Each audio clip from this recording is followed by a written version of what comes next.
Item ಯಾವುದೇ ಇರಲಿ try ಮಾಡಿ ಆಚಿ ಚಿಕನ್ ಮಸಾಲಾ. ಆಚಿ ಚಿಕನ್ ಮಸಾಲಾ.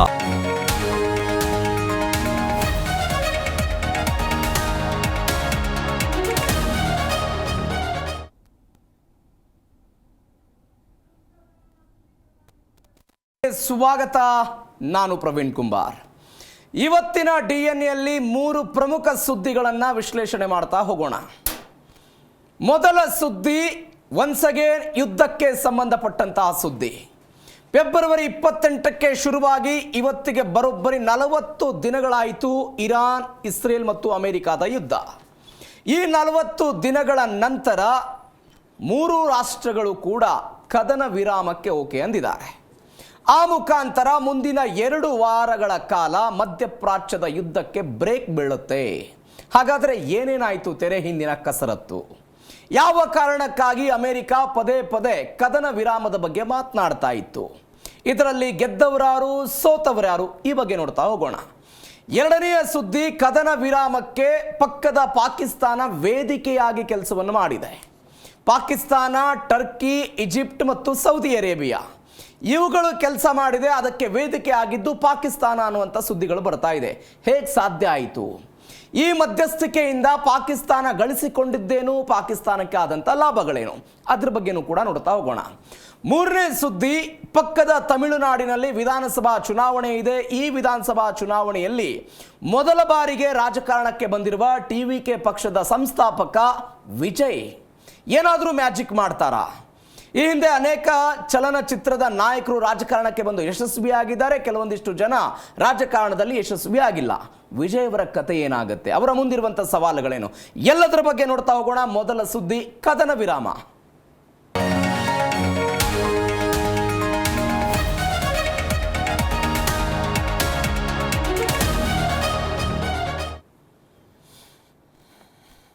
ಬರೋಬ್ಬರಿ 40 ದಿನಗಳಿಂದ ಕೇವಲ ಮಧ್ಯಪ್ರಾಚ್ಯ, ಅಮೆರಿಕ, ಇರಾನ್, ಇಸ್ರೇಲ್ ಮಾತ್ರವಲ್ಲ, ಜಗತ್ತಿನ ಎಲ್ಲ ದೇಶಗಳು ಕೂಡ ನಿಟ್ಟಿಸಿರು ಬಿಡ್ತಾ ಇದ್ದು. ಅಂದರೆ ಏನಾಗ್ಬಿಡುತ್ತೋ, ನಮ್ಮ ದೇಶದ ಮೇಲೆ ಏನಾಗ್ಬಿಡುತ್ತೋ, ಡೊನಾಲ್ಡ್ ಟ್ರಂಪ್ ಯಾವ ಸಮಯದಲ್ಲಿ ಏನು ನಿರ್ಧಾರ ತೆಗೆದುಕೊಳ್ಬಿಡ್ತಾರೋ ಆ ನಿರ್ಧಾರದಿಂದ ನಮ್ಮ ಮೇಲೆ ಏನಾಗ್ಬಿಡುತ್ತೋ ಅಂತ. ಒಂದು ಪ್ರಮುಖವಾದ ಸಂಗತಿ ಅಂತ ಹೇಳಿದರೆ, ಅಮೆರಿಕ ಮತ್ತು ಇರಾನ್ ನಡುವೆ ಯುದ್ಧ ನಡೀತಾ ಇದ್ದರೆ ಭಾರತದ ಕಟ್ಟ ಕಡೆಯ ಜನಸಾಮಾನ್ಯನೂ ಕೂಡ ಆ ಯುದ್ಧದ ಬಗ್ಗೆ ಮಾತನಾಡುವಂತಹ ಪರಿಸ್ಥಿತಿ ಆಗಿತ್ತು. ಕಟ್ಟ ಕಡೆಯ ಜನಸಾಮಾನ್ಯ ಅದರ ಬಗ್ಗೆ ಮಾತನಾಡಿದ್ದ. ಈ ಯುದ್ಧ ನಿಲ್ಲಬೇಕು, ಎಂದಿನಂತೆ ಜಗತ್ತು ಸಾಗ ಆಗಬೇಕು ಅಂತ ಎಲ್ಲದರ ಬಗ್ಗೆಯೂ ಕೂಡ ಮಾತುಕತೆಗಳನ್ನು ನಡೆಸ್ತಾ ಇದ್ರು. ಇವೆಲ್ಲದರ ನಡುವೆ ಡೊನಾಲ್ಡ್ ಟ್ರಂಪ್ ಮೇಲಿಂದ ಮೇಲೆ ಬೇರೆ ಬೇರೆ ಹೇಳಿಕೆಗಳನ್ನು ಕೊಡ್ತಾ ಬಂದಿದ್ರು. ಬುಧವಾರ ಇರಾನ್ ನಾಶವಾಗ್ಬಿಡುತ್ತೆ ಅಂತ ಹೇಳಿದ್ರು. ನಿನ್ನೆ ಇರಾನ್ನ ಒಂದು ಮಾಧ್ಯಮದಲ್ಲಿ ಕೌಂಟ್ ಡೌನ್ ಕೂಡ ಕೊಡಲಾಗಿತ್ತು. ಇರಾನ್ ನಾಶ ಆಗುತ್ತೆ ಅಂತ ಹೇಳಿದ್ದಕ್ಕೆ ಕೌಂಟ್ ಡೌನ್ ಕೂಡ ಕೊಡಲಾಗಿತ್ತು. ಈ ಕೌಂಟ್ ಡೌನ್ನ ನಡುವೆ ಡೊನಾಲ್ಡ್ ಟ್ರಂಪ್ ಒಂದು ಸಿಹಿ ಸುದ್ದಿ ಕೊಟ್ಟರು. ಇರಾನ್ ಮತ್ತು ಅಮೆರಿಕಾದ ನಡುವೆ ನಡೀತಾ ಇರುವಂತಹ ಈ ಯುದ್ಧಕ್ಕೆ 2 ವಾರಗಳ ಕಾಲ, ಅಂದರೆ 14 ದಿನಗಳ ಕಾಲ ಕದನ ವಿರಾಮವನ್ನು ಘೋಷಣೆ ಮಾಡಲಾಗಿದೆ ಅಂತ. ಅದನ್ನು ಇರಾನ್ನವರು ಕೂಡ ಒಪ್ಕೊಂಡಿದ್ದಾರೆ, ಅಮೆರಿಕಾದವರು ಕೂಡ ಒಪ್ಕೊಂಡಿದ್ದಾರೆ. ಇರಾನ್ಗಿಂತ ಹೆಚ್ಚಾಗಿ ಡೊನಾಲ್ಡ್ ಟ್ರಂಪ್ ಮೇಲಿಂದ ಮೇಲೆ ಈ ಕದನ ವಿರಾಮದ ಬಗ್ಗೆ ಮಾತನಾಡ್ತಾ ಇದ್ರು.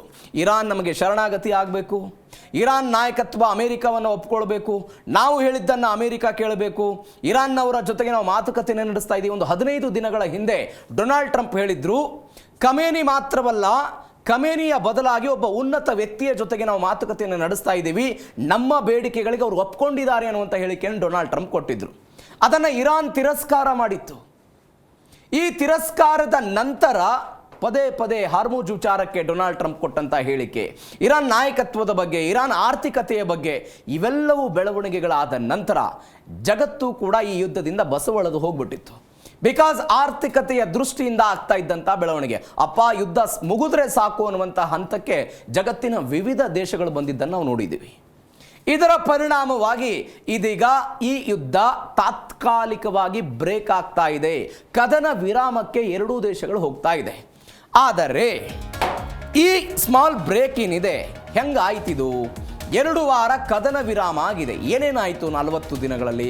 ಜಸ್ಟ್ ಒಂದು ಫ್ಲಾಶ್ ಬ್ಯಾಕಿಗೆ ಹೋದರೆ, ಫೆಬ್ರವರಿ 28ನೇ ತಾರೀಕಿಗೆ ಶುರುವಾಯಿತು ಯುದ್ಧ. ಜಿನೇವಾದಲ್ಲಿ ಫೆಬ್ರವರಿ 26ನೇ ತಾರೀಕಿಗೆ ಒಂದು ಸಭೆ ಆಗುತ್ತೆ.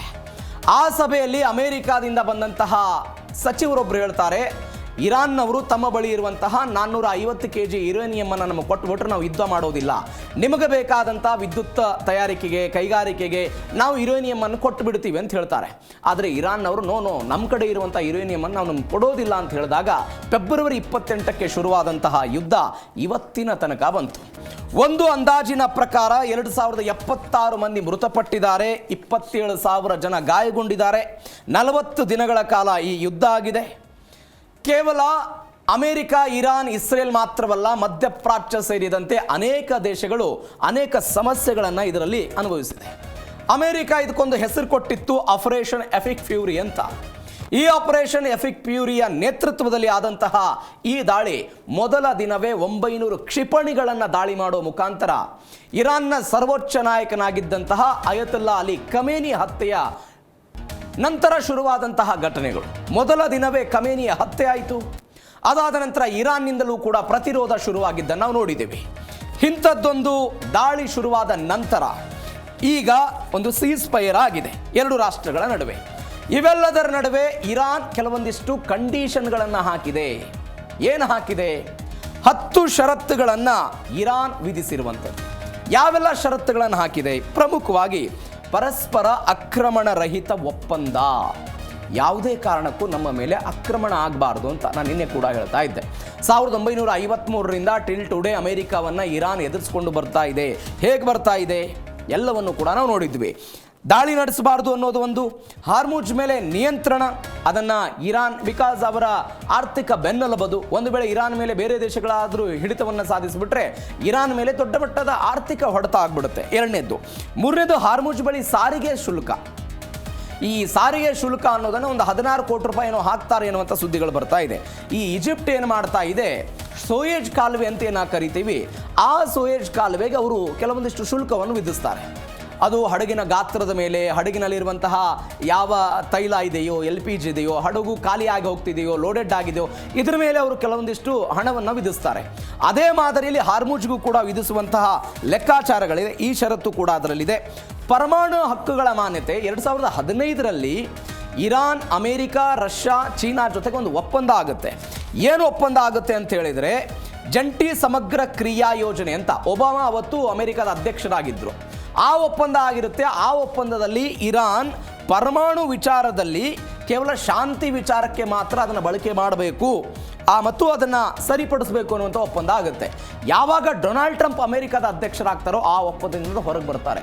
ಅವತ್ತು ಇರಾನ್ಗೆ ಅನೇಕ ಆರ್ಥಿಕ ನಿರ್ಬಂಧಗಳನ್ನು ಡೊನಾಲ್ಡ್ ಟ್ರಂಪ್ ಅವರು ಹಾಕಿದ್ರು. ಇರಾನ್ ಇದೀಗ ಹೇಳ್ತಾ ಇದೆ, ನಮ್ಮ ಮೇಲೆ ಅಮೆರಿಕ ವಿಧಿಸಿರುವಂಥ ಎಲ್ಲ ಆರ್ಥಿಕ ದಿಗ್ಬಂಧನಗಳನ್ನು ವಾಪಸ್ ತೆಗೆದುಕೊಳ್ಬೇಕು ಅಂತ. ಬೇಕಾದ್ರೆ 7%, ಈ ಹಿಂದೆ 7% ಉತ್ಪಾದನೆ ಆಗ್ತಾ ಇತ್ತು ಇರಾನ್ನಲ್ಲಿ, ಅದರ ಮೇಲೆ ಆರ್ಥಿಕ ದಿಗ್ಬಂಧನಗಳಿತ್ತು, ಅದನ್ನು ತೆರವುಗೊಳಿಸಬೇಕು ಅನ್ನೋದು ಸದ್ಯಕ್ಕಿರುವಂಥ ಬೇಡಿಕೆ ಅವರದ್ದು.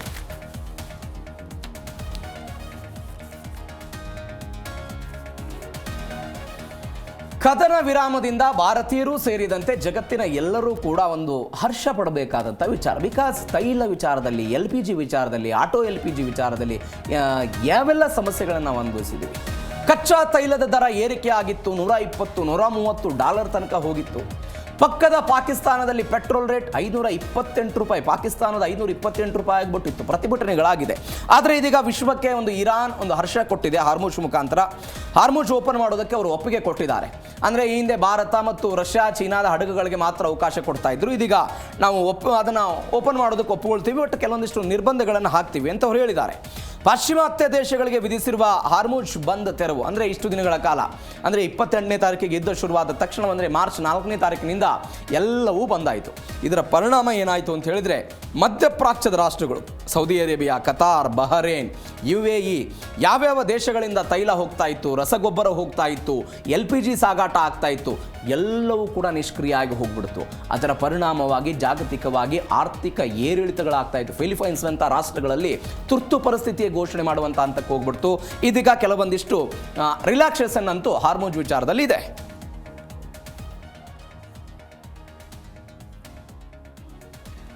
ಹಾಗಾದರೆ ಹಾರ್ಮುಜ್ ವಿಚಾರದಲ್ಲಿ ಇರಾನ್ಗೆ ಆದಾಯ ಹೇಗೆ ಬರುತ್ತೆ? ಯಾವ ಮಾರ್ಗದ ಮುಖಾಂತರ? ಒಂದು, ಈ ಮಾರ್ಗದ ಮುಖಾಂತರ ಇರಾನ್ನಲ್ಲಿ ಉತ್ಪನ್ನವಾಗುವಂತಹ ತೈಲವೂ ಕೂಡ ಸರಬರಾಜು ಆಗುತ್ತೆ. ಒಂದು. ಎರಡನೇದ್ದು ಅವರು ಕಂಡುಕೊಂಡಂತಹ ಮಾರ್ಗ, ನಾವು ಒಂದ್ಸಗೇನು ಅವಾಗ ಹೇಳ್ದಂಗೆ ಈಜಿಪ್ಟ್ ಹೇಗೆ ಸೋಯಜ್ ಕಾಲುವೆಯಲ್ಲಿ ಹಣವನ್ನು ವಿಧಿಸ್ತಾ ಇದೆ, ಆ ಮಾರ್ಗಕ್ಕೆ ಹೋದರೆ ಅವರು ಕೂಡ ಅತಿ ಹೆಚ್ಚು ಹಣವನ್ನು ಗಳಿಸೋದಕ್ಕೆ ಅಲ್ಲಿಂದ ಸಾಧ್ಯ ಆಗುತ್ತೆ. ಒಂದು ಹಡಗಿಗೆ $2 ಮಿಲಿಯನ್ ಸುಂಕವನ್ನು ವಿಧಿಸೋದಕ್ಕೆ ಮುಂದಾಗ್ತಾ ಇದ್ದಾರೆ ಅವರು. ಇದರಿಂದಲೂ ಕೂಡ ಅವರು ಹಣವನ್ನು ಗಳಿಸ್ಬೋದು. ಈ ಬರುವಂಥ ಆದಾಯದಿಂದ ದೇಶದ ಮೂಲ ಸೌಕರ್ಯ ಹಾಳಾಗಿದೆ. ಅನೇಕ ರಕ್ಷಣಾ ವಿಚಾರದಲ್ಲಿ ಅನೇಕ ವಿಮಾನಗಳನ್ನು ಕಳೆದುಕೊಂಡಿದ್ದಾರೆ, ಹೆಲಿಕಾಪ್ಟರ್ಗಳು ಹೋಗಿದೆ, ಅನೇಕ ಶಾಲೆಗಳು, ನಗರಗಳು, ಅನೇಕ ಪ್ರಮುಖವಾದಂತಹ ಸೇತುವೆಗಳು ಕೂಡ ನೆಲಸಮ ಆಗಿದೆ. ಒಟ್ಟಾರೆ ಮತ್ತೊಮ್ಮೆ ಇರಾನನ್ನು ಪುನರಪಿ ಕಟ್ಟಬೇಕು ಅನ್ನೋ ಪ್ರಯತ್ನಕ್ಕೆ ಈ ಆದಾಯವನ್ನು ಬಳಕೆ ಮಾಡಿಕೊಳ್ಳೋದಕ್ಕೆ ಇರಾನ್ನವರು ಮುಂದಾಗ್ತಿದ್ದಾರೆ ಅನ್ನುವಂಥದ್ದು.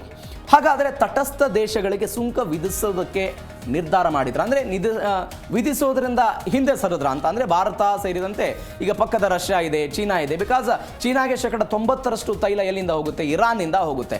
ಇರಾನ್ ಮತ್ತು ಚೀನಾ ಅತ್ಯಂತ ಸ್ನೇಹಿತ ರಾಷ್ಟ್ರಗಳು. ಈ ಕಾರಣಕ್ಕಾಗಿ ಈ ಸ್ನೇಹಿತ ರಾಷ್ಟ್ರಗಳಿಗೆ ಏನಾದರೂ ವಿನಾಯಿತಿ ಕೊಡ್ತಾರಾ ಅನ್ನೋದು ಸದ್ಯಕ್ಕಿರುವ ಪ್ರಶ್ನೆ.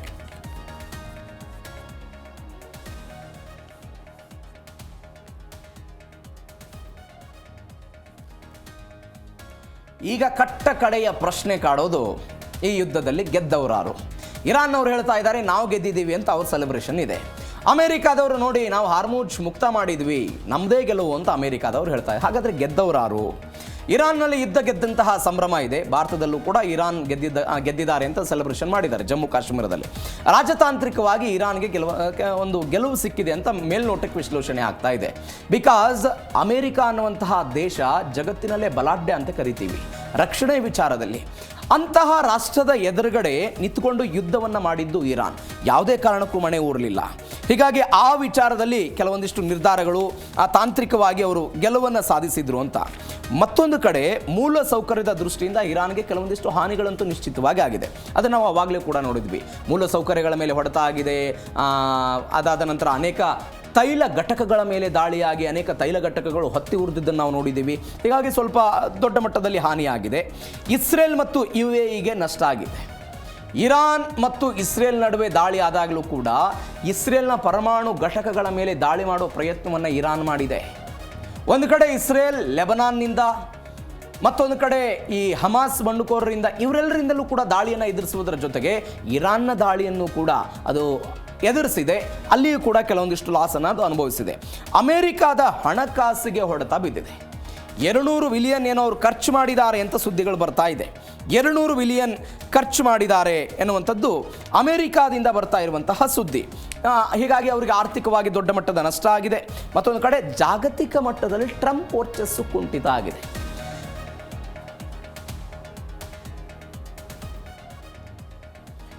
ಜಾಗತಿಕ ಮಟ್ಟದಲ್ಲಿ ಟ್ರಂಪ್ ವರ್ಚಸ್ಸಿಗೆ ಒಂದು ಕುಂಠಿತ ಆಗಿದೆ ಅಂತ ನೀವು ಪಾಕಿಸ್ತಾನ ಮತ್ತು ಭಾರತದ ನಡುವೆ ಯುದ್ಧ ಆದಂತಹ ಸಮಯದಲ್ಲಿ ನಾನೇ ಯುದ್ಧವನ್ನು ನಿಲ್ಲಿಸಿದ್ದೀನಿ ಅಂತ ಅವರೆಲ್ಲ ಹೇಳಿಕೆಯನ್ನು ಕೊಟ್ಟಿದ್ದರು. ಆಗಲೂ ಏನಾಗಿತ್ತು ಅನ್ನೋದು ನೋಡಿದ್ದೀವಿ. ಇರಾನ್ ಅಮೆರಿಕದ ಯುದ್ಧದ ಸಮಯದಲ್ಲೂ ಕೂಡ ನಾವು ಅವರು ಪದೇ ಪದೇ ಪುನರಪಿ ಹೇಳಿಕೆಗಳನ್ನು ಕೊಡ್ತಾ ಇರೋದನ್ನು ನಾವು ಗಮನಿಸ್ತಾ ಇದ್ವಿ. ಅದಾದ ನಂತರ ಆ ಹೇಳಿಕೆಗಳಿಗೆ ಇರಾನ್ ಮಾನ್ಯತೆಯನ್ನು ಕೂಡ ಕೊಟ್ಟಿರಲಿಲ್ಲ. ಇದು ಮೊದಲ ಸುದ್ದಿ ಆಯಿತು. ಇನ್ನು ಎರಡನೇ ಸುದ್ದಿ ಈ ವಿಚಾರದಲ್ಲಿ, ಇರಾನ್, ಇಸ್ರೇಲ್ ಮತ್ತು ಅಮೆರಿಕದ ನಡುವಿನ ಈ ಯುದ್ಧದ ಸಮಯದಲ್ಲಿ ಪಾಕಿಸ್ತಾನ ಒಂದು ವೇದಿಕೆಯಾಗಿ ಕೆಲಸ ಮಾಡಿದೆ. ಹಾಗಾದರೆ ಹೆಂಗೆ ಕೆಲಸ ಮಾಡಿತು? ಇದಕ್ಕೆ ಪಾಕಿಸ್ತಾನಕ್ಕೆ ಆಗಿರುವಂಥ ಲಾಭ ಏನು? ಅಮೆರಿಕ ಮತ್ತು ಇರಾನ್ ಪಾಕಿಸ್ತಾನವನ್ನೇ ಯಾಕೆ ಆಯ್ಕೆ ಮಾಡಿಕೊಳ್ತು? ಮಾತನಾಡ್ತಾ ಇದ್ದೀವಿ. ಕದನ ವಿರಾಮ ಘೋಷಣೆ ಆಗಿದೆ ಯುದ್ಧದ ನಡುವೆ. ಹಾಗಾದರೆ ಹೆಂಗಾಯಿತು? ಪಕ್ಕದ ಪಾಕಿಸ್ತಾನ ಈ ಯುದ್ಧ ಶುರುವಾದ ಮೊದಲ ದಿನದಿಂದಲೂ ಕೂಡ ಪಾಕಿಸ್ತಾನ ಮಧ್ಯಸ್ಥಿಕೆ ವಹಿಸೋದಕ್ಕೆ ಹವಣಿಸ್ತಾ ಇತ್ತು. ಇಸ್ಲಾಮಾಬಾದ್ನಲ್ಲಿ ಸಭೆ ನಡೆಯುತ್ತೆ. ಆ ಸಭೆಯಲ್ಲಿ ಇರಾನ್ ಮತ್ತು ಅಮೆರಿಕದ ಅಧಿಕಾರಿಗಳು, ಉನ್ನತ ಮಟ್ಟದ ನಾಯಕರುಗಳು ಭಾಗವಹಿಸ್ತಾರೆ. ಅಲ್ಲಿ ಚರ್ಚೆಗಳಾಗುತ್ತೆ ಅನ್ನುವಂಥ ಸುದ್ದಿಗಳು ಬಂದಿತ್ತು. ಮೊದಲು ಇರಾನ್ ಅದನ್ನು ತಿರಸ್ಕಾರ ಮಾಡಿದ್ದನ್ನು ಕೂಡ ನಾವು ಗಮನಿಸಿದ್ದೀವಿ. ಇರಾನ್ ಸ್ಪಷ್ಟವಾಗಿ ಹೇಳಿತ್ತು, ಪಾಕಿಸ್ತಾನ ಮಾತನಾಡ್ತಾ ಇದೆ, ನಾವು ಅದರ ಬಗ್ಗೆ ತಲೆ ಕೆಡಿಸ್ಕೊಳ್ಳೋದಿಲ್ಲ, ನಮಗೂ ಮತ್ತು ಅದಕ್ಕೂ ಸಂಬಂಧ ಇಲ್ಲ, ನಮ್ಮ ಯುದ್ಧ ಇದು ಮುಂದುವರಿಯುತ್ತೆ, ನಾವು ಪ್ರತೀಕಾರವನ್ನು ತೀರಿಸ್ಕೊಳ್ತೀವಿ ಅಂತ ಇರಾನ್ನ ಕೆಲ ನಾಯಕರುಗಳ ಹೇಳಿಕೆಯನ್ನು ಕೊಟ್ಟಿದ್ರು. ಇವೆಲ್ಲವೂ ಬೆಳವಣಿಗೆಗಳಾದ ನಂತರ ಪಾಕಿಸ್ತಾನದ ಮಧ್ಯಸ್ಥಿಕೆಯಲ್ಲಿ ಅಮೆರಿಕ ಮತ್ತು ಇರಾನ್ ನಡುವೆ ಇದೀಗ ಕದನ ವಿರಾಮ ಘೋಷಣೆ ಆಗಿದೆ. ಹೆಂಗೆ ಸಾಧ್ಯ ಆಯ್ತಿದು? ಇರಾನ್ ಜೊತೆಗೆ ಅತ್ಯುತ್ತಮವಾದ ಸಂಬಂಧವನ್ನು ಪಾಕಿಸ್ತಾನ ಹೊಂದಿದೆ. ಅಮೆರಿಕ ಜೊತೆಗೆ ಪಾಕಿಸ್ತಾನ ರಾಜತಾಂತ್ರಿಕವಾಗಿ ಸ್ನೇಹತ್ವದ ವಿಚಾರದಲ್ಲೂ ಕೂಡ ಅಮೆರಿಕದ ಜೊತೆಗೆ ಪಾಕಿಸ್ತಾನ ಅತ್ಯುತ್ತಮವಾದ ಸಂಬಂಧವನ್ನು ನಾವು ಹೊಂದಿದ್ದನ್ನು ಗಮನಿಸಿದ್ದೀವಿ. ಅದು ಭಾರತದ ಆಪರೇಷನ್ ಸಿಂಧೂರ್ ವಿಚಾರದಲ್ಲಿ ಡೊನಾಲ್ಡ್ ಟ್ರಂಪ್ ಕೊಟ್ಟಂತಹ ಹೇಳಿಕೆ, ಭಾರತ ಅದನ್ನು ತಿರಸ್ಕಾರ ಮಾಡಿದ್ದು, ಪಾಕಿಸ್ತಾನದ ನಾಯಕರುಗಳು ಟ್ರಂಪ್ ಅವರನ್ನು ಹೋಗಿ ಭೇಟಿ ಮಾಡಿದ್ದು ಎಲ್ಲವನ್ನೂ ಕೂಡ ನೋಡಿದ್ದೀವಿ. ಇವೆಲ್ಲದರ ನಡುವೆ ಪಾಕಿಸ್ತಾನಕ್ಕೆ ಹಾಗಾದರೆ ಯಾಕೆ ಒಪ್ಪಿಗೆ ಸೂಚಿಸಿದ್ವು? US ಮತ್ತು ಇರಾನ್ ಪಾಕಿಸ್ತಾನವನ್ನು ಯಾಕೆ ಒಪ್ಪಿಕೊಂಡ್ರು ಅನ್ನುವಂಥದ್ದು ಸದ್ಯಕ್ಕಿರುವಂತಹ ಕುತೂಹಲ. ಪಾಕ್ ಮಧ್ಯಸ್ಥಿಕೆಗೆ ಇರಾನ್ ಮತ್ತು US ಯಾಕೆ ಒಪ್ಪಿದ್ದು? ಇದು ಸದ್ಯಕ್ಕಿರುವಂತಹ ಕುತೂಹಲ. ದೇಶಗಳ ಸಂಪರ್ಕ ಹೊಂದಿದಂತಹ ದೇಶ ಇದು. ಇರಾನ್ ಜೊತೆಗೆ ಪಾಕಿಸ್ತಾನ 900 ಕಿಲೋಮೀಟರ್ ಗಡಿ ಪ್ರದೇಶವನ್ನು ಹೊಂದಿದೆ. ಪಾಕಿಸ್ತಾನದಲ್ಲಿ ಯಾವ ಶಿಯಾ ಸಮುದಾಯ ಇರಾನ್ನಲ್ಲಿ ಇದೆಯೋ ಅದೇ ಶಿಯಾ ಸಮುದಾಯ ಪಾಕಿಸ್ತಾನದಲ್ಲಿ 15% ಜನ ಇದ್ದಾರೆ. 15% ಜನ ಇದ್ದಾರೆ. ಹೀಗಾಗಿ ಧಾರ್ಮಿಕವಾಗಿ, ಭೌಗೋಳಿಕವಾಗಿ ಇರಾನ್ ಪಾಕಿಸ್ತಾನಕ್ಕೆ ಹತ್ತಿರ ಆಗಿತ್ತು. ಹೀಗಾಗಿ ಈ ಕಾರಣಕ್ಕಾಗಿ ಅವರು ಒಪ್ಪಿದ್ದಾರೆ. ಒಂದು. ಎರಡನೇ ಕಾರಣ, ಅಮೆರಿಕ ಜೊತೆಗೆ ದೀರ್ಘಕಾಲದ ಸೈನಿಕ ಮತ್ತು ರಾಜತಾಂತ್ರಿಕ ಸಂಬಂಧವನ್ನು ಪಾಕಿಸ್ತಾನ ಇಟ್ಟುಕೊಂಡಿದ್ದನ್ನು ನಾವು ನೋಡಿದ್ದೀವಿ. ಯಾವ್ಯಾವ ಸಮಯದಲ್ಲಿ ಪಾಕಿಸ್ತಾನಕ್ಕೆ ಅಮೆರಿಕ ಸಪೋರ್ಟ್ ಮಾಡಿದೆ, ಶಸ್ತ್ರಾಸ್ತ್ರಗಳಾಗಿರ್ಬೋದು, ಸಾಲ ಕೊಡುವಂಥ ವಿಚಾರದಾಗಿರ್ಬೋದು, ಆರ್ಥಿಕ ನೆರವನ್ನು ಕೊಟ್ಟು ಪಾಕಿಸ್ತಾನವನ್ನು ಪೋಷಣೆ ಮಾಡಿದ್ದು, ಅದನ್ನು ಬೆಳೆಸಿದ್ದು ಅಮೆರಿಕ ಈ ಹಿಂದೆ, ಎಲ್ಲದರ ಬಗ್ಗೆಯೂ ಕೂಡ ಗೊತ್ತಿದೆ. ಹೀಗಾಗಿ ಒಂದು ನಂಬಿಕಸ್ಥ ರಾಷ್ಟ್ರವಾಗಿ ಅವ್ರಿಗೂ ಕೂಡ ಬೇಕಾಗಿತ್ತು. ಈ ಕಾರಣಕ್ಕಾಗಿ ಪಾಕಿಸ್ತಾನವನ್ನು ಮಧ್ಯಸ್ಥಿಕೆ ವಹಿಸೋದಕ್ಕೆ ಅವರು ಒಪ್ಕೊಂಡ್ರು. ಎರಡನೆಯದ್ದು, ನೇರವಾಗಿ ಯುದ್ಧದಲ್ಲಿ ಪಾಕಿಸ್ತಾನ ಭಾಗಿಯಾಗಿರಲಿಲ್ಲ, ತಟಸ್ಥವಾಗಿ ಉಳಿದಿತ್ತು ಭಾರತದ ರೀತಿ. ಮತ್ತೊಂದು ಕಡೆ ನಿಷ್ಪಕ್ಷಪಾತ ಮಧ್ಯವರ್ತಿ ಎನ್ನುವಂತಹ ಭರವಸೆಯು ಕೂಡ ಅವರಿಗೆ ಸಿಕ್ಕಿತ್ತು. ಫೀಲ್ಡ್ ಮಾರ್ಷಲ್ ಆಸಿಮ್ ಮುನೀರ್ ಸೇರಿದಂತೆ ಪಾಕಿಸ್ತಾನದ ಸೇನಾ ನಾಯಕತ್ವ ಇಲ್ಲೇ ಇರೋದು ಪಾಯಿಂಟು. ಮುನೀರ್ ಜೂನ್ 2025ರಲ್ಲಿ ಡೊನಾಲ್ಡ್ ಟ್ರಂಪ್ ಭೇಟಿಯಾಗಿದ್ದರು. ಶ್ವೇತಭವನಕ್ಕೆ ಹೋಗಿ ಒಂದು ಅತ್ಯುತ್ತಮವಾದಂತಹ ಭೋಜನಕೂಟದಲ್ಲಿ ಅವರು ಭಾಗವಹಿಸಿದ್ದನ್ನು ನಾವು ನೋಡಿದ್ದೀವಿ. ಪಾಕಿಸ್ತಾನದ ಕೇವಲ 3 ಸಚಿವರಿಗೆ ಅಂತ ಒಂದು ಆತಿಥ್ಯ ಸಿಕ್ಕಿದೆ. ಆ 3 ಸಚಿವರಲ್ಲಿ ಮುನೀರ್ ಕೂಡ ಒಬ್ಬರು. ಈ ಕಾರಣಕ್ಕಾಗಿ ಅಮೆರಿಕ ಮತ್ತು ಪಾಕಿಸ್ತಾನದ ಸಂಬಂಧ ಗಟ್ಟಿಯಾಗ್ತಾ ಬಂದಿತ್ತು. ಯಾವಾಗ ಡೊನಾಲ್ಡ್ ಟ್ರಂಪ್ ನಾನೂ ಕೂಡ ನೊಬೆಲ್ ಪ್ರಶಸ್ತಿಗೆ ಅರ್ಹ ಅಂತ ಹೇಳಿಕೆ ಕೊಟ್ಟಿದ್ರಲ್ಲ, ಪಾಕಿಸ್ತಾನ ಟ್ರಂಪ್ ಅವರನ್ನು ಶಿಫಾರಸು ಮಾಡುತ್ತೆ ಅಂತ ಇದೇ ಮುನೀರ್ ಅವರು ಹೇಳಿಕೆ ಕೊಟ್ಟು ಅವರ ಪರವಾಗಿ ಬ್ಯಾಟ್ ಬೀಸಿದ್ದನ್ನು ನಾವು ನೋಡಿದ್ದೀವಿ. ಹೀಗಾಗಿ ಸಂಬಂಧ ಅವ್ರದ್ದು ಅತ್ಯುತ್ತಮವಾಗಿತ್ತು. ಮೂರನೇ ವಿಚಾರ, ನಿರಂತರವಾಗಿ ಬ್ಯಾಕ್ ಚಾನಲ್ ಮಾತುಕತೆಗಳಾಗ್ತಾ ಇತ್ತು. ಈಜಿಪ್ಟ್ ಮುಖಾಂತರ ಆಗಿರ್ಬೋದು, ಪಾಕಿಸ್ತಾನ, ಟರ್ಕಿ ಇವರೆಲ್ಲರೂ ಕೂಡ ನಿರಂತರವಾಗಿ ಮಾತುಕತೆಗಳನ್ನು ಸಹಜವಾಗಿ ನಡೆಸ್ತಾ ಇದ್ರು.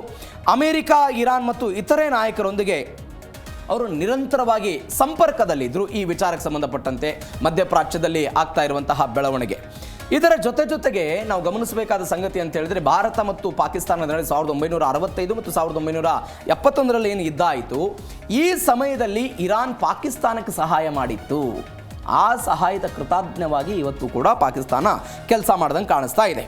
ಇನ್ನು ಎರಡನೆಯದಾಗಿ, ಇದೇ ವಿಚಾರದಲ್ಲಿ ಪಾಕಿಸ್ತಾನದ ಈ ವಿಚಾರಕ್ಕೆ ಸಂಬಂಧಪಟ್ಟಂತೆ ಯಾಕೆ ಹಾಗಾದರೆ ರಾಜತಾಂತ್ರಿಕ ಪ್ರಯತ್ನ ಹೆಂಗಿತ್ತು, ಯಾವೆಲ್ಲ ಪ್ರಯತ್ನಗಳನ್ನು ಇವರು ಮಾಡಿದರು, ಪ್ರಮುಖವಾಗಿ ನೋಡ್ತಾ ಹೋಗೋದಾದರೆ ಬ್ಯಾಕ್ ಚಾನಲ್ ಬ್ರಿಡ್ಜ್ ಆಗಿ ಪಾಕಿಸ್ತಾನವನ್ನು ಇಲ್ಲಿ ಕೆಲಸ ಮಾಡಿದೆ.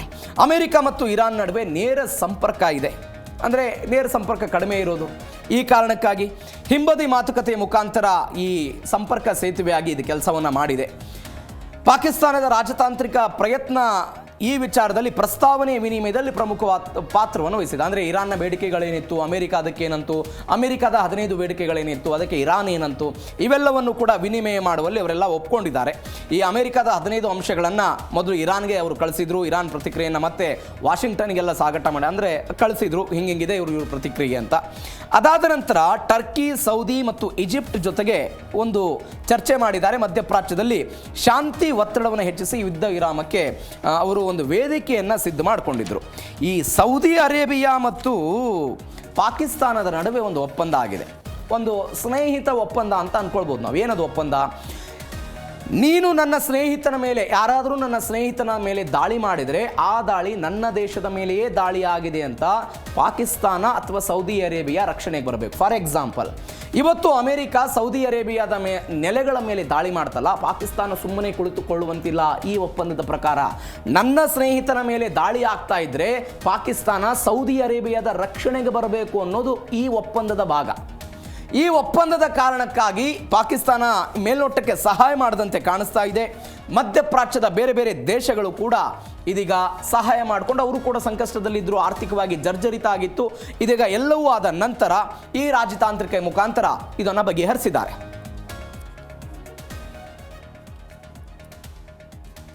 ಹಾಗಾದರೆ ಇಸ್ಲಾಮಾಬಾದನ್ನು ಇರಾನ್ ಮತ್ತು US ಯಾಕೆ ನಂಬಿದ್ರು? ಯಾವ ಕಾರಣಕ್ಕಾಗಿ ನಂಬಿದ್ರು? ಇರಾನ್ ಜೊತೆಗೆ ನಿಕಟವಾದಂತಹ ಆತ್ಮೀಯತೆ ಇದೆ, ಸಂಬಂಧ ಇದೆ. ಪಾಕಿಸ್ತಾನ ತಟಸ್ಥವಾಗಿತ್ತು. ನೀವು ನೋಡಿ, ಪಾಕಿಸ್ತಾನ ಹೆಂಗೆ ಅಂತ ಹೇಳಿದ್ರೆ ಅಮೆರಿಕ ಜೊತೆಗೂ ಆತ್ಮೀಯತೆ ಇದೆ, ಮಿತ್ರತ್ವ ಇದೆ, ಸ್ನೇಹಿತ ಇದೆ. ರಾಜತಾಂತ್ರಿಕವಾಗಿ ಅವರ ಜೊತೆಗೂ ಕೂಡ ಐತಿಹಾಸಿಕವಾಗಿ ಅವರೆಲ್ಲರೂ ಕೂಡ ಇದ್ದಾರೆ. ಮತ್ತೊಂದು ಕಡೆ ಪಕ್ಕದ ಇರಾನ್ ಜೊತೆಗೆ ಗಡಿ ಹಂಚಿಕೊಳ್ಳುತ್ತೆ ಪಾಕಿಸ್ತಾನ. ಇರಾನ್ ಪರವಾಗಿ ಮಾತನಾಡಿದರೆ ಅಮೆರಿಕಾದ ಪರವಾಗಿ ಮಾತನಾಡಿದರೆ ಇರಾನ್. ಒಂದು ಕಡೆ ಅಫ್ಘಾನಿಸ್ತಾನ ಮತ್ತು ಪಾಕಿಸ್ತಾನದ ನಡುವೆ ದೊಡ್ಡ ಮಟ್ಟದ ಗಲಾಟೆಗಳಾಗ್ತಾ ಇದೆ. ಈ ನಡುವೆ ಸೈಲೆಂಟ್ ಆಗಿತ್ತು ಪಾಕಿಸ್ತಾನ. ಹೀಗಾಗಿ ದೀರ್ಘಕಾಲದ ಸಂಬಂಧ ಇತ್ತು. ಇದರ ಜೊತೆಗೆ ಇಸ್ರೇಲ್ ಜೊತೆಗೆ ಯಾವುದೇ ರಾಜತಾಂತ್ರಿಕ ಸಂಬಂಧವನ್ನು ಇರಾನ್ ಹೊಂದಿಲ್ಲ. ಇದು ಗಮನಿಸಬೇಕಾದ ಸಂಗತಿ. ನಾವೆಂಗೆ ಇಸ್ರೇಲ್ ಜೊತೆಗೆ ಕೆಲವೊಂದಿಷ್ಟು ಒಪ್ಪಂದಗಳನ್ನು ಮಾಡ್ಕೊಂಡಿದ್ದೀವಿ, ರಾಜತಾಂತ್ರಿಕವಾಗಿ ಅವ್ರ ಜೊತೆಗಿದ್ದೀವಿ, ನಮ್ಮ ದೇಶದ ಪ್ರಧಾನಿಗಳು ಇಸ್ರೇಲ್ಗೆ ಹೋಗಿ ಬರ್ತಾರೆ, ಎಲ್ಲವೂ ಕೂಡ ಆಗಿದೆ. ಆದರೆ ಪಾಕಿಸ್ತಾನ ಮತ್ತು ಇಸ್ರೇಲ್ ಜೊತೆಗೆ ಯಾವುದೇ ಸಂಬಂಧ ಇಲ್ಲ. ಎರಡನೇದು, ಅಮೆರಿಕ ಜೊತೆಗೆ ಸುಧಾರಿತ ಸಂಬಂಧ ಇತ್ತು. ಟ್ರಂಪ್ ಆಡಳಿತದ ಜೊತೆಗೆ ಅವರು ಹತ್ತಿರ ಇದ್ರು. ನಾನು ಆವಾಗಲೇ ಹೇಳಿದೆ ಮುನೀರ್ ಅವ್ರ ಜೊತೆಗೆ ಹೆಂಗಿತ್ತು ಅಂತ. ಬೋರ್ಡ್ ಆಫ್ ಪೀಸ್ ಭಾಗವಾಗಿರೋದು ಮುನೀರ್ ಮೇಲೆ ವೈಯಕ್ತಿಕ ವಿಶ್ವಾಸ. ಅಂದರೆ ಈ ಬೋರ್ಡ್ ಆಫ್ ಪೀಸ್ ಅಂತ ಹೇಳಿದ್ರೆ ಈ ಮಧ್ಯಸ್ಥಿಕೆ ವಹಿಸಿರೋದು ಪಾಕಿಸ್ತಾನ.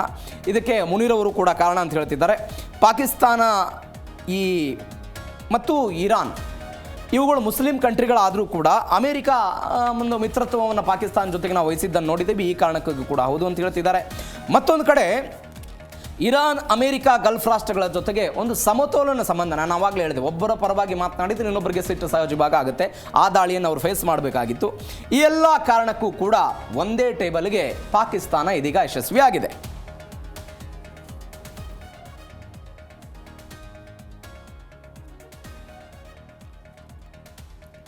ಈ ಯುದ್ಧ ವಿರಾಮ, ಕದನ ವಿರಾಮ ಅನ್ನೋದು ಕೇವಲ ಇರಾನ್, ಅಮೆರಿಕ ಮತ್ತು ಇಸ್ರೇಲ್ ಅಲ್ಲ, ಪಾಕಿಸ್ತಾನಕ್ಕೂ ಕೂಡ ಬೇಕಾಗಿತ್ತು. ಯಾವ ಕಾರಣಕ್ಕೆ? ಆರ್ಥಿಕ ಒತ್ತಡ. ನಾನು ಅವಾಗಲೇ ಹೇಳಿದಾಗ 500ಕ್ಕೂ ಹೆಚ್ಚಾಗ್ಬಿಟ್ಟಿತ್ತು ಪಾಕಿಸ್ತಾನದಲ್ಲಿ ತೈಲ ದರ, ಪೆಟ್ರೋಲ್ ದರ, ಡೀಸೆಲ್ ದರ 400 ರೂಪಾಯಿಗಿಂತಲೂ ಅಧಿಕ ಪಾಕಿಸ್ತಾನಿ ರೂಪಾಯಿಯಲ್ಲಿ ಹೇಳೋದಾದರೆ. ಪ್ರತಿಭಟನೆಗಳಾದ ನಂತರ 80 ರೂಪಾಯಿ ಕಡಿಮೆ ಮಾಡಿದ್ರು ಪಾಕಿಸ್ತಾನದಲ್ಲಿ. ಹೀಗಾಗಿ ಆ ಅವಶ್ಯಕತೆಯೂ ಕೂಡ ಇತ್ತು. ಮಧ್ಯಪ್ರಾಚ್ಯದ ಮೇಲೆ 80% ಮಧ್ಯಪ್ರಾಚ್ಯದ ಮೇಲೆ ಇವರು ಅವಲಂಬನೆ ಆಗಿದ್ದಾರೆ. ಈ ಕಾರಣಕ್ಕಾಗಿ ಪಾಕಿಸ್ತಾನಕ್ಕೆ ಬೇಕಾಗಿತ್ತು. ಹಾರ್ಮುಜ್ ಉದ್ವಿಗ್ನತೆ ಕಾರಣಕ್ಕಾಗಿ ತೈಲ ಬೆಲೆಗಳು ಏರಿಕೆ ಆಗಿತ್ತಲ್ಲಿ. ಪಾಕಿಸ್ತಾನದ ಆರ್ಥಿಕತೆಗೆ ದೊಡ್ಡ ಹೊಡೆತ. ಮೊದಲೇ ಪಾಕಿಸ್ತಾನ IMFನಿಂದ ಅಂದರೆ ಇಂಟರ್ನ್ಯಾಷನಲ್ ಮಾನಿಟರಿ ಫಂಡ್ನಿಂದ ಸಾಲವನ್ನು ತಂದು ತಂದು ತಂದು ತನ್ನ ದೇಶವನ್ನು ಆರ್ಥಿಕತೆಯಲ್ಲಿ ತೆಗೆದುಕೊಂಡು ಹೋಗ್ತಾ. ಇತ್ತೀಚೆಗೆ ಸಗಣಿ ಮೇಲೆ ಬೇರೆ ಕೂಡ ಅವರು ಟ್ಯಾಕ್ಸ್ ಹಾಕಿದ್ದನ್ನು ನೋಡಿದ್ದೇವೆ. ಸಗಣಿ ಮೇಲೆ ಟ್ಯಾಕ್ಸ್ ಹಾಕಿದ್ದಾರೆ ಪಾಕಿಸ್ತಾನದಲ್ಲಿ. 300 ರೂಪಾಯಿ ದುಡ್ಡು ಕೊಡಬೇಕು ಅನ್ನೋ ಕಾರಣಕ್ಕಾಗಿ. ಇಂತಹ ಹೊತ್ತಿನಲ್ಲಿ ಪಾಕಿಸ್ತಾನಕ್ಕೂ ಕೂಡ ಇದು ಬೇಕಾಗಿತ್ತು. ಇದರ ಜೊತೆಗೆ ಅಫ್ಘಾನಿಸ್ತಾನ ಮತ್ತು ಭಾರತದ ಜೊತೆಗೆ ಈಗಾಗಲೇ ಉದ್ವಿಗ್ನತೆ ಇದೆ. ಅಫ್ಘಾನಿಸ್ತಾನದ ಜೊತೆಗೆ ಅವರು ಬಾರ್ಡರ್ ವಿಚಾರದಲ್ಲಿ ಅವರು ಕೆಲವೊಂದಿಷ್ಟು ಗಲಾಟೆಗಳಾಗ್ತಾ ಇದೆ. ಮತ್ತು ಭಾರತದ ಜೊತೆಗೂ ಆಪರೇಷನ್ ಸಿಂಧೂರ್ ಹೋದ ವರ್ಷ ಅಷ್ಟೇ ಅವರು ಎದುರಿಸಿದ್ದಾರೆ. ಮತ್ತೊಂದು ಕಡೆ ಇರಾನ್ ಅಸ್ಥಿರತೆ ಪಾಕಿಸ್ತಾನಕ್ಕೆ ಮತ್ತೊಂದು ಭದ್ರತಾ ಪಕ್ಕದ ರಾಷ್ಟ್ರ. ಹೀಗಾಗಿ ಒಂದು ದೊಡ್ಡ ಭದ್ರತಾ ಅಪಾಯ ಇತ್ತು. ಹೀಗಾಗಿ ಆ ಕಾರಣಕ್ಕಾಗಿಯೂ ಕೂಡ ಇದೊಂದು ವಿರಾಮ ಬೇಕಾಗಿತ್ತು. ಮತ್ತೊಂದು ಕಡೆ ದೇಶದೊಳಗಡೆ ನಾನು ಅವಾಗಲೇ ಹೇಳಿದಾಗೆ ಶಿಯಾ ಜನರೆಲ್ಲ ಪ್ರತಿಭಟನೆ ಮಾಡಿಬಿಟ್ಟಿದ್ರು. ಆ ಪ್ರತಿಭಟನೆಯನ್ನು ನಿಯಂತ್ರಣ ಮಾಡೋದೇ ಪಾಕಿಸ್ತಾನಕ್ಕೆ ಹೈರಾಣಾಗಿ ಹೋಗ್ಬಿಟ್ಟಿತ್ತು. ಹೀಗಾಗಿ ರಾಜಕೀಯ ಒತ್ತಡವೂ ಕೂಡ ದೊಡ್ಡದಿತ್ತು. ಚೀನಾ ಬೆಂಬಲದಿಂದ ಶಾಂತಿ ಪ್ರಯತ್ನಗಳಿಗೆ ಮತ್ತಷ್ಟು ತೂಕ ಆಗಿದೆ. ಈ ಕಾರಣಕ್ಕಾಗಿ ಇವೆಲ್ಲವೂ ಕೂಡ ಪಾಕಿಸ್ತಾನಕ್ಕೆ ಬೇಕಾಗಿತ್ತು. ಹಾಗಾದರೆ ಪಾಕಿಸ್ತಾನ ಸಂಭ್ರಮ ಪಡಬೇಕಾ? ಹೆಮ್ಮೆಯಿಂದ ಹೇಳ್ಕೊಳ್ಬೇಕಾ? ನಮ್ಮ ಮಧ್ಯಸ್ಥಿಕೆಯಲ್ಲಿ ಇದೆಲ್ಲವೂ ಆಯ್ತಂತ ಸಾಧ್ಯ ಇಲ್ಲ. ಯಾಕೆ? ಪ್ರಮುಖವಾಗಿ ನೋಡ್ತಾ ಹೋಗೋದಾದರೆ ದುರ್ಬಲ ಯುದ್ಧ ವಿರಾಮ ದೊಡ್ಡ ರಿಸ್ಕ್ ಇದು. ಓಕೆ, 14 ದಿನಗಳ ಕಾಲ ಯುದ್ಧ ವಿರಾಮ ಆಗಿದೆ, ಕದನ ವಿರಾಮ ಆಗಿದೆ. ಮುಂದೆ ಏನಾಗ್ಬಿಡುತ್ತೆ? ರಿಸ್ಕ್ ಇದೆ. ಅಮೆರಿಕ ಸುಮ್ಮನೆ ಕೂತ್ಕೊಳ್ಳುತ್ತಾ? ಇರಾನ್ನವರು ಹೇಳಿದ್ದಾರೆ ಯುದ್ಧ ಮಾತ್ರ ಮುಂದುವರಿಯುತ್ತೆ, ಕೇವಲ 14 ದಿನಗಳ ಕಾಲ ಮಾತ್ರ ಇದು ಯುದ್ಧ ವಿರಾಮ, ಮುಂದೆ ಏನಾದರೂ ಆಗಬಹುದು ಅಂತ ಇರಾನ್ ಕೂಡ ಹೇಳಿದೆ. ಅಮೆರಿಕ ಕೂಡ ಅದೇ ರೀತಿಯಲ್ಲಿ ಆಗಿರ್ಬೋದು. ಮತ್ತೊಂದು ಕಡೆ ಇಸ್ರೇಲ್ ಈ ಯುದ್ಧ ವಿರಾಮ ಕೇವಲ ಇರಾನ್ ಮತ್ತು ನಮ್ಮ ನಡುವೆ ಆಗ್ತಾ ಇರೋದಕ್ಕೆ ಮಾತ್ರ, ಪಕ್ಕದ ಲೆಬನಾನ್ ಆಗಿರ್ಬೋದು, ಹಮಾಸ್, ಯಾವುದಕ್ಕೂ ಕೂಡ ಇದು ಅಪ್ಲೈ ಆಗಲ್ಲ ಅಂತ ಅವರು ಹೇಳ್ತಿದ್ದಾರೆ. ಹೀಗಾಗಿ ಸಂಭ್ರಮ ಪಡುವಂತಹ ಅಗತ್ಯತೆಯಲ್ಲಿ ಪಾಕಿಸ್ತಾನ ಇದ್ದಂತೆ ಕಾಣಿಸ್ತಾ ಇಲ್ಲ. ಮತ್ತೊಂದು ಕಡೆ ಇದೊಂದು ಕುಸಿತ ಹೋದರೆ ಪಾಕಿಸ್ತಾನದ ವಿಶ್ವಾಸಾರ್ಹತೆಗೆ ಅವರು ಹೊಡೆತ ಬಿದ್ದು ಬಿಡುತ್ತೆ. ಅದಾದ ನಂತರ ಕದನ ವಿರಾಮ ವಿಫಲ ಆದರೆ ಮುಂದೆ ಏನಾಗುತ್ತೆ ಅನ್ನುವಂಥ ಪ್ರಶ್ನೆ ಇದೆ. ಯಾರನ್ನಾದರೂ ಬೆಂಬಲಿಸಿದ್ರು ಕೂಡ ನಷ್ಟ ಎನ್ನುವಂತಹ ಸಂಗತಿ ಅವ್ರಿಗಿದೆ. ಇದು ಪಾಕಿಸ್ತಾನ ಮಧ್ಯಸ್ಥಿಕೆ ವಹಿಸಿರೋದು. ಇನ್ನು ಮೂರನೇ ಸುದ್ದಿ ಇವತ್ತಿನ DNAಯಲ್ಲಿ, ಪಕ್ಕದ ತಮಿಳುನಾಡಿನಲ್ಲಿ ವಿಜಯ್ ಪಕ್ಷವನ್ನು ಸ್ಥಾಪನೆ ಮಾಡಿ ಇದೀಗ ರಾಜಕಾರಣಕ್ಕೆ ಬಂದಿದ್ದಾರೆ. ಯಶಸ್ವಿ ಆಗ್ತಾರಾ? ಏನೆಲ್ಲ ಸವಾಲುಗಳು ವಿಜಯ್ ಅವರ ಮುಂದಿದೆ. TVK ಎನ್ನುವಂತಹ ಪಾರ್ಟಿಯನ್ನು ಕಟ್ಟಿಕೊಂಡು ದೊಡ್ಡ ಮಟ್ಟದಲ್ಲಿ ಸಮಾವೇಶಗಳನ್ನು ಮಾಡ್ತಿದ್ದಾರೆ. ಲಕ್ಷ ಜನ ಸಿಳ್ಳೆ ಹೊಡಿತಿದ್ದಾರೆ. ಅವರ ಪಕ್ಷದ ಗುರುತು ಕೂಡ ಸಿಳ್ಳೆ ಆಗಿದೆ. ಹೀಗಾಗಿ ಲಕ್ಷಾಂತರ ಜನ ಸೇರ್ತಾ ಇದ್ದಾರೆ. ಯುವಕರೇನಾದರೂ ಮತ ಹಾಕ್ತಾರಾ? ಏನು ಸವಾಲುಗಳಿದೆ? ಪ್ರಮುಖವಾಗಿ ಗಮನಿಸ್ತಾ ಹೋಗೋದಾದರೆ ವಿಜಯ್ ಅವರು ಒಂದು ಪಾರ್ಟಿಯನ್ನು ಸ್ಥಾಪನೆ ಮಾಡಿ ಇದೀಗ ಗೆಲುವಿನ ಸೂತ್ರಗಳನ್ನು ಹೆಣಿತಾ ಇದ್ದಾರೆ. ಏನು ಗೆಲುವಿನ ಸೂತ್ರಗಳು? ಯುವ ಮತದಾರರು ಮತ್ತು ಫಸ್ಟ್ ಟೈಮ್ ವೋಟರ್ಸ್ಗಳ ಮೇಲೆ ಅವರು ಕಣ್ಣಿಟ್ಟು ಕೆಲಸ ಮಾಡ್ತಾ ಇದ್ದಾರೆ. ಯಾವ್ಯಾವ ಯುವಕರು ಮೊದಲ ಬಾರಿ ವೋಟ್ ಹಾಕ್ತಿದ್ದಾರೋ, ಹೇಗೆ ಬಿಜೆಪಿ ಯುವಕರನ್ನು ಆಕರ್ಷಿಸಿ ಪ್ರತಿ ಬಾರಿ ಚುನಾವಣೆಯನ್ನು ಎದುರಿಸ್ತಾ ಇತ್ತು ಈ ಹಿಂದೆ, ಅದೇ ರೀತಿಯಲ್ಲಿ TVK ಕೂಡ ಮಾಡ್ತಾ ಇದೆ. ಚುನಾವಣೆಯಲ್ಲಿ ಯಾರ ಜೊತೆಗೂ ಕೂಡ ಮೈತ್ರಿಯನ್ನು ಮಾಡಿಕೊಳ್ಳದೆ ಏಕಾಂಗಿಯಾಗಿ ಅವರು ಚುನಾವಣೆಯನ್ನು ಎದುರಿಸೋ ಪ್ರಯತ್ನವನ್ನು ಮಾಡ್ತಾ ಇದ್ದಾರೆ. ಇದು ಎಷ್ಟರ ಮಟ್ಟಿಗೆ ಅವರಿಗೆ ಯಶಸ್ಸನ್ನು ತಂದುಕೊಡುತ್ತೆ? ಇದು ಸದ್ಯಕ್ಕಿರುವಂತಹ ಕುತೂಹಲ. ಬಿಕಾಸ್ 18ನೇ ವರ್ಷಕ್ಕೆ ಅವರು ನಟನೆಗೆ ಬಂದು ಅದಾದ ನಂತರ ಇದೀಗ ರಾಜಕಾರಣಕ್ಕೆ ಬರ್ತಾ ಇರೋದು. ಅಂಬೇಡ್ಕರ್, ಪೆರಿಯಾರ್ ಅವರ ಸಿದ್ಧಾಂತ ಅಂತ ಹೇಳ್ತಿದ್ದಾರೆ. ಕಾಮರಾಜ್ ಅವರ ವಾದಗಳನ್ನು ತೆಗೆದುಕೊಂಡು ಬರ್ತಾ ಇದ್ದಾರೆ. ತಮಿಳುನಾಡಿನಲ್ಲಿ ಭ್ರಷ್ಟಾಚಾರ ರಹಿತ ಸರ್ಕಾರವನ್ನು ಕೊಡ್ತೀವಿ ಅಂತ ಹೇಳ್ತಾ ಇದ್ದಾರೆ. ಇದರ ಜೊತೆಗೆ ಫ್ಯಾಮಿಲಿ ಮ್ಯಾನ್ ಇಮೇಜ್ ಇದೆ. ಮಹಿಳಾ ಮತದಾರರನ್ನ ಸೆಳೆಯುವಂತಹ ಪ್ರಯತ್ನವನ್ನು ಮಾಡ್ತಾ ಇದ್ದಾರೆ. ಇವರಿಗೆ 1.5 ಕೋಟಿ ಕಾರ್ಯಕರ್ತರ ಒಂದು ಅಭಿಮಾನಿ ಸಂಘ ಇದೆ. ಈ ಅಭಿಮಾನಿ ಸಂಘ ಏನು ಮಾಡುತ್ತೆ? ಚುನಾವಣೆಯಲ್ಲಿ ಒಂದು ದೊಡ್ಡ ಬೆಂಬಲವಾಗಿ TVKಗೆ ನಿಲ್ತಾ ಇದೆ. ಈ TVK ಅಂದರೆ ತಮಿಳುಗ ಪೆಟ್ರು ಕಳಗಂ ಅನ್ನುವಂಥ ಒಂದು ಪಾರ್ಟಿಯನ್ನು ಕಟ್ಟಿದ್ದಾರೆ. ಈ ಕಾರ್ಯಕರ್ತರ ಕೆಲಸದಿಂದ ಏನಾಗುತ್ತೆ ಅನ್ನೋದು ಸದ್ಯಕ್ಕಿರುವಂಥ ಪ್ರಶ್ನೆ.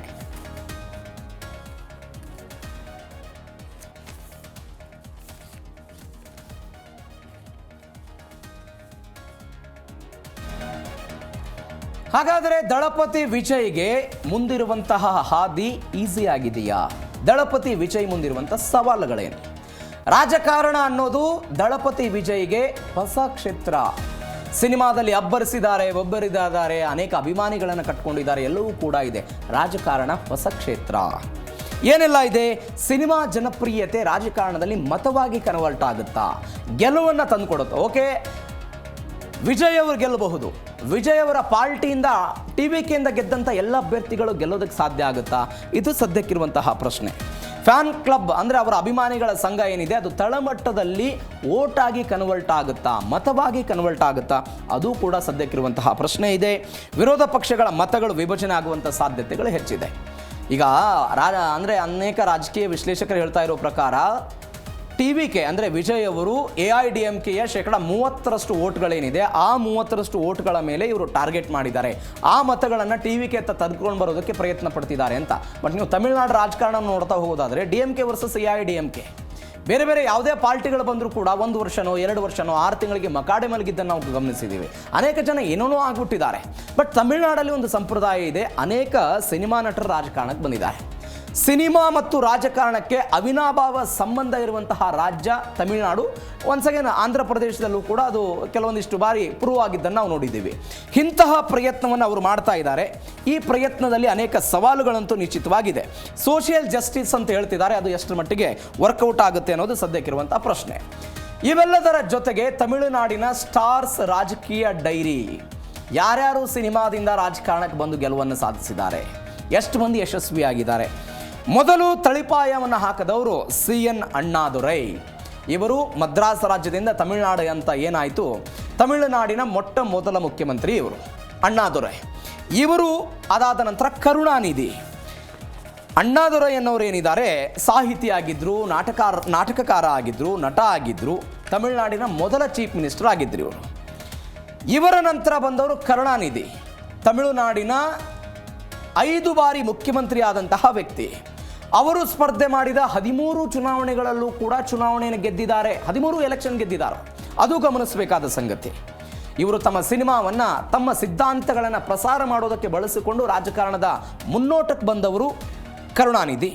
ಪರಾಶಕ್ತಿ ಸಿನಿಮಾ ಮುಖಾಂತರ ದೊಡ್ಡ ಮಟ್ಟದಲ್ಲಿ ಯಶಸ್ಸನ್ನು ಗಳಿಸಿ ಆ ಮುಖಾಂತರ ರಾಜಕಾರಣದಲ್ಲಿ ಅವರು ಗೆದ್ದವರು. ಎರಡನೇದಾಗಿ MG ರಾಮಚಂದ್ರನ್, ಅವರಿಗೆ MGR ಅಂತ ಕರೀತಾರೆ.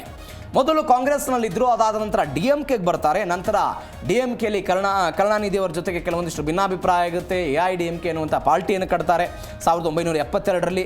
ಪಾರ್ಟಿಯನ್ನು ಕಟ್ಟಿ 5 ವರ್ಷಕ್ಕೆ ತಮಿಳುನಾಡಿನ ಮುಖ್ಯಮಂತ್ರಿ ಆಗ್ಬಿಡ್ತಾರೆ ಇವರು. 1977ರಲ್ಲಿ ಮುಖ್ಯಮಂತ್ರಿಯಾಗಿ 1987ರ ತನಕವೂ ಕೂಡ ರಾಜ್ಯದ ಮುಖ್ಯಮಂತ್ರಿಯಾಗಿ 10 ವರ್ಷಗಳ ಕಾಲ ಇರ್ತಾರೆ. ಭಾರತದ ಇತಿಹಾಸದಲ್ಲಿ ಒಬ್ಬ ಚಿತ್ರ ತಾರೆಯರೊಬ್ಬರು ರಾಜ್ಯದ ಮುಖ್ಯಮಂತ್ರಿಯಾಗಿ ಪೂರ್ಣ ಪ್ರಮಾಣದಲ್ಲಿ ಮುಖ್ಯಮಂತ್ರಿ ಆದವರು ಈ MG ರಾಮಚಂದ್ರನ್. ಇವರಾದ ನಂತರ ಬರೋರು ಜಯಲಲಿತಾ. AIADMKಗೆ ಉತ್ತರಾಧಿಕಾರಿಯಾಗಿ ಬರುವಂತಹ ಜಯಲಲಿತಾ ಅನೇಕ ಸಮಸ್ಯೆಗಳನ್ನು ಅನುಭವಿಸಿದ್ರು. AIADMK 1987ರ ನಂತರ ಡಿವೈಡ್ ಆಗಿ ಹೋಗ್ಬಿಡುತ್ತೆ. ಅಂದರೆ MG ರಾಮಚಂದ್ರನ್ ಅವರ ಪತ್ನಿ ಜಾನಕಿ ವರ್ಸಸ್ ಜಯಲಲಿತಾ ಆಗುತ್ತೆ. ಅದಾದ ನಂತರ ಜಯಲಲಿತಾ ಅವರು ಪಾರ್ಟಿಯನ್ನು ಕಟ್ತಾರೆ. 5 ಬಾರಿ ತಮಿಳುನಾಡಿನ ಮುಖ್ಯಮಂತ್ರಿ ಆಗ್ತಾರೆ. 5 ಬಾರಿ ತಮಿಳುನಾಡಿನ ಮುಖ್ಯಮಂತ್ರಿ ಆಗ್ತಾರೆ. MJR ಜೊತೆಗೆ ಅವರು ನಟನೆಯನ್ನು ಮಾಡಿದ್ರು. ಅದಾದ ನಂತರ 1982ರಲ್ಲಿ ರಾಜಕಾರಣಕ್ಕೆ ಬಂದರು. ಅಂದರೆ ಹಿಂದೆ ಬ್ಯಾಕಪ್ ಇತ್ತು ಅವರಿಗೆ. ರಾಜ್ಯಸಭೆಗೆ ಆಯ್ಕೆ ಆಗಿದ್ದರು. ಅದಾದ ನಂತರ ರಾಜ್ಯದ ಮುಖ್ಯಮಂತ್ರಿ ಆಗಿದ್ದರು. ಶಿವಾಜಿ ಗಣೇಶಯ್ಯ ಅವರು ಕೂಡ ಕೆಲವೊಂದಿಷ್ಟು ಯಶಸ್ಸನ್ನು ಕಂಡಿದ್ದರು. ಅದಾದ ನಂತರ ಅವರೊಂದು ಪಾರ್ಟಿಯನ್ನು ವಿಲೀನ ಮಾಡಿದರು. ವಿಜಯಕಾಂತ್ ಅಂತ DMDK ಇವರು ಸ್ವಲ್ಪ ಯಶಸ್ವಿಯಾಗಿದ್ದರು. ಆದರೆ AIADMK ಜೊತೆಗೂ ಕೂಡ ಅವರು ಮೈತ್ರಿಯನ್ನು ಮಾಡ್ಕೊಂಡ್ಬಿಟ್ರು. ಹೀಗೆ ಅನೇಕ ಜನ ಪಕ್ಷಗಳನ್ನು ಸ್ಥಾಪನೆ ಮಾಡಿ ಪಕ್ಷಗಳನ್ನು ಕಳೆದುಕೊಂಡಿರುವಂಥ ಉದಾಹರಣೆ ಇದೆ. ಆದರೆ ಇದೀಗ ವಿಜಯ್ ಅವರದ್ದು ಏನಾಗುತ್ತೆ ಸದ್ಯಕ್ಕಿರುವ ಕುತೂಹಲ. ಹಾಗಾದರೆ TVK ಸಂಸ್ಥಾಪಕ ವಿಜಯ್ ಮುಖ್ಯಮಂತ್ರಿ ಆಗುವಂಥ ಸಾಧ್ಯತೆ ಇದೆಯಾ? ಏನು ಹೇಳುತ್ತೆ ಲೆಕ್ಕಾಚಾರ? 2026ರ ವಿಧಾನಸಭಾ ಚುನಾವಣೆಯಲ್ಲಿ ಇದೊಂದು ಅಗ್ನಿ ಪರೀಕ್ಷೆ. BJP ಜೊತೆಗೆ ಮೈತ್ರಿ ಮಾಡ್ಕೊಳ್ತಾರೆ, DMK ಜೊತೆಗೆ ಮೈತ್ರಿ ಮಾಡ್ಕೊಳ್ತಾರೆ ಅನ್ನುವಂಥ ನಿರೀಕ್ಷೆಗಳಿತ್ತು. ಎಲ್ಲವನ್ನೂ ಕೂಡ ಅಲ್ಲಗಳೆದು ಸ್ವತಂತ್ರವಾಗಿ ಅವರು ಸ್ಪರ್ಧೆ ಮಾಡ್ತಾ ಇದ್ದಾರೆ. 2 ಕ್ಷೇತ್ರಗಳಿಂದ ವಿಜಯ್ ಅವರು ಸ್ಪರ್ಧೆ ಮಾಡ್ತಾ ಇದ್ದಾರೆ. 2 ಕ್ಷೇತ್ರಗಳಿಂದ ಸ್ಪರ್ಧೆ ಮಾಡ್ತಿದ್ದಾರೆ. ವಿಜಯ್ಗೆ ತಕ್ಷಣವೇ ಬಹುಮತ ಸಿಗೋದು ಕಷ್ಟ ಅನ್ನುವಂತಹ ಮಾತುಗಳಿದೆ.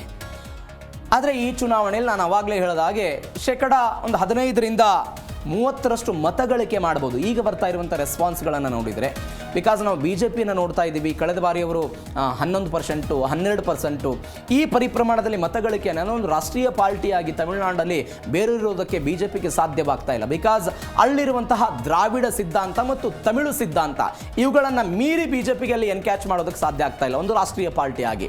ಅನೇಕ ಪ್ರಯತ್ನಗಳನ್ನು ಮಾಡಿದ ಹೊರತಾಗಿಯೂ ಕೂಡ. ಆದರೆ TVK ತಮಿಳುನಾಡಿನ ಅಸ್ಮಿತೆ ಅನ್ನುವಂಥ ವಿಚಾರದಲ್ಲಿ ಬರ್ತಾ ಇದ್ದಾರೆ. ದ್ರಾವಿಡ ಸಿದ್ಧಾಂತದ ವಿಚಾರದಲ್ಲಿ ಅವರು ಬರ್ತಾ ಇದ್ದಾರೆ. ಹೀಗಾಗಿ ಕೆಲವೊಂದಿಷ್ಟು ಮತಗಳಿಕೆ ಆಗಬಹುದು ಈ ಚುನಾವಣೆಯಲ್ಲಿ ಎನ್ನುವಂಥ ಲೆಕ್ಕಾಚಾರ ಇದೆ. ಒಂದು ಕಡೆ ಏನಾದರೂ ಹೆಚ್ಚು ಕಡಿಮೆ ಆಗಿ DMK ಮತ್ತು AIADMK ನಡುವೆ ದೊಡ್ಡ ಮಟ್ಟದ ಪೈಪೋಟಿಗಳಾಗಿ ಅಲ್ಲಿ ಮತ ಚದುರಿ TVKಗೆ ಹೋದರೆ, TVK ಕೆಲವೊಂದಿಷ್ಟು ಸೀಟುಗಳನ್ನು ತೆಗೆದುಕೊಂಡ್ರೆ ಕಿಂಗ್ ಮೇಕರ್ ಆಗುವಂಥ ಸಾಧ್ಯತೆಗಳು ಇದೆ ಅಂತ ಸದ್ಯಕ್ಕೆ ಬರ್ತಾ ಇರುವಂಥ ವಿಶ್ಲೇಷಣೆ. DMK ಮತ್ತು AIADMKಗೆ ಅವರ ಮತ ಬ್ಯಾಂಕಿಗೆ ಏನಿದೆ ಆ ಮತ ಬ್ಯಾಂಕಿಗೂ ಕೂಡ ದೊಡ್ಡ ಪೆಟ್ಟು ಕೊಡಬಹುದು ವಿಜಯ್ ಅನ್ನೋದು ಸದ್ಯಕ್ಕಿರುವಂಥ ಕುತೂಹಲ. ಎಲ್ಲ ಕುತೂಹಲಗಳ ನಡುವೆ ಅಲ್ಟಿಮೇಟ್ ಚುನಾವಣೆಯಲ್ಲಿ ಮತದಾರ ಬಂದು ಮತವನ್ನು ಚಲಾವಣೆ ಮಾಡಿದಾಗಲೇ ಎಲ್ಲವೂ ಕೂಡ ಓಕೆ ಆಗುತ್ತೆ. ಬಿಕಾಸ್ ಬೇರೆ ಬೇರೆ ರಾಜಕಾರಣಿಗಳು ಪಾರ್ಟಿಗಳನ್ನು ಕಟ್ಟಿ, ಅಂದರೆ ರಜನಿಕಾಂತ್ ರಾಜಕಾರಣಕ್ಕೆ ಬರ್ತಾರೆ ಎನ್ನುವಂಥ ಚರ್ಚೆಗಳಾಗ್ತಾ ಇತ್ತು. ಅವರು ಕೂಡ ರಾಜಕಾರಣದಿಂದ ಹಿಂದೆ ಸರಿದಿದ್ದನ್ನು ನಾವು ನೋಡಿದ್ದೀವಿ. ಅನೇಕ ಜನ ಪಾರ್ಟಿ ಕಟ್ಟಿ ಇವತ್ತಿನ ತನಕವೂ ಕೂಡ ಕೆಲವು ಸೀಟುಗಳನ್ನು ಗಳಿಸೋದಕ್ಕೆ ಸಾಧ್ಯ ಆಗ್ತಾ ಇಲ್ಲದೇ ಇದ್ದದನ್ನು ನೋಡ್ತಾ ಇದ್ದೀವಿ. ಹೀಗಾಗಿ ತಮಿಳುನಾಡು ಚುನಾವಣೆಯಲ್ಲಿ ಏನಾಗುತ್ತೆ ಕಾದು ನೋಡೋಣ. ಇದರೊಂದಿಗೆ ಇವತ್ತಿನ ಜಿ ಕನ್ನಡ ನ್ಯೂಸ್ DNA ಮುಗಿಸ್ತಾ ಇದ್ದೀನಿ. ಇಂಥದ್ದೇ ಸುದ್ದಿಗಳನ್ನು ಜಿ ನ್ಯೂಸ್ ಹಿಂದಿಯಲ್ಲಿ ರಾತ್ರಿ 8:55 ನೀವು ವೀಕ್ಷಿಸಬಹುದು. ಇದಾಗಿತ್ತು ಈ ಕ್ಷಣದ ಪ್ರಮುಖ ಸುದ್ದಿ. ಮತ್ತಷ್ಟು ಸುದ್ದಿಗಾಗಿ ನೋಡ್ತಾರೆ ಜಿ ಕನ್ನಡ ನ್ಯೂಸ್. ಸತ್ಯವೇ ಸುದ್ದಿಯ ಜೀವಾಳ.